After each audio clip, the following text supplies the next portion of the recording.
make it drop.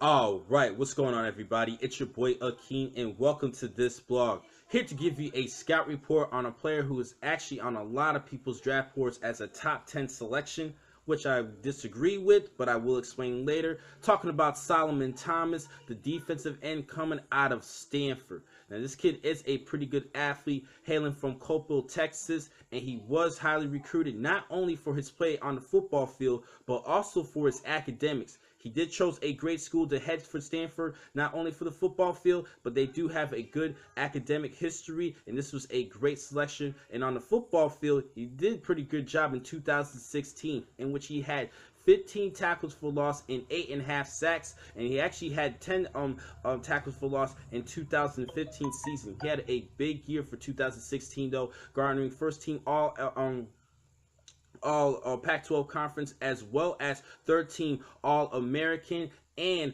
all academic Pac-12 selection as well. The kid is pretty smart. Now it's time for me to talk about his strengths and weaknesses.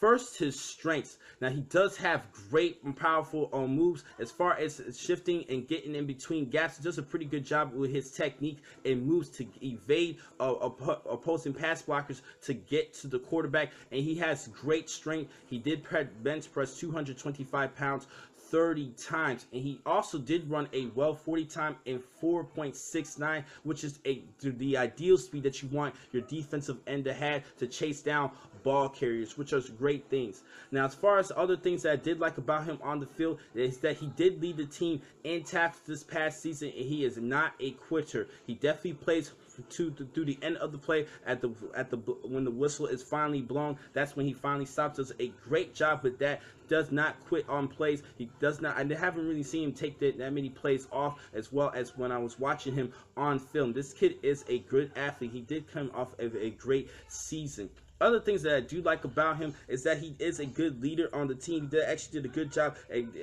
actually getting his teammates more involved to help him more, to get the team motivated, and kept that defensive grudge growing in Stanford. We've been seeing some great defenses from the Stanford Cardinals over the course of the past 5+ seasons that we've seen in college football. He did come off of a big game in the Sun Bowl this past season over North Carolina, actually garnering defensive MVP honors. Now, there are some weaknesses that I did notice. Now, some people believe this is a weakness, but I kind of look at it as a strength at the same time, and I will explain is his size. He is 6'2", 272 pounds. He does have some great broad shoulders, but some people believe that's not the ideal height that they want their defensive end to have. But I don't really think it's too much of a weakness though, because it can be a strength, because he does have leverage against opposing offensive linemen, which is a great thing to have. Like we have seen over the time when he was with the Colts, Dwight Freeney. He's short in size, but for a defensive end. But he definitely didn't have a problem getting to the quarterback, which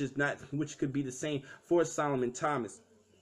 Now, other weaknesses that I did notice, now he was inconsistent as far as his play, as far as the sacks. He only had 8.5 sacks, and when I told you about his numbers at the scouting combine, as far as the bench press and the 40 time, I was expecting him to have at least 10+ sacks this past season, and especially with the fact that the team actually defensively actually created a lot of stunts to free him up on many occasions in which he did not get the sacks that you would have been looking for. And I did notice that because especially during the games like USC, he did get tackled for loss. He had a pretty good game, and as well as a good game against Arizona and Colorado. But then when he played against tougher opponents in the Pac-12, I didn't really see him do too well as far as in those matches. I think he should have improved a little bit. That is a little bit of a concern for me, because when he played against tougher competition, he didn't really perform too well as far as getting the sacks that you've been looking for, particularly when he had opportunities when he was freed up on his own.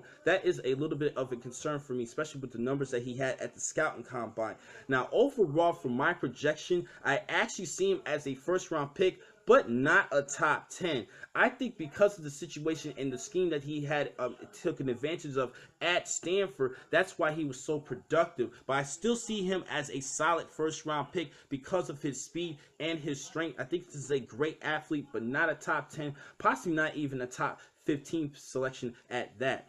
Now, the next time to catch you guys will be in just a couple minutes. I have more blogs for you for today. Thank you for watching this vlog. I'm your man, Akin McCall. Be easy.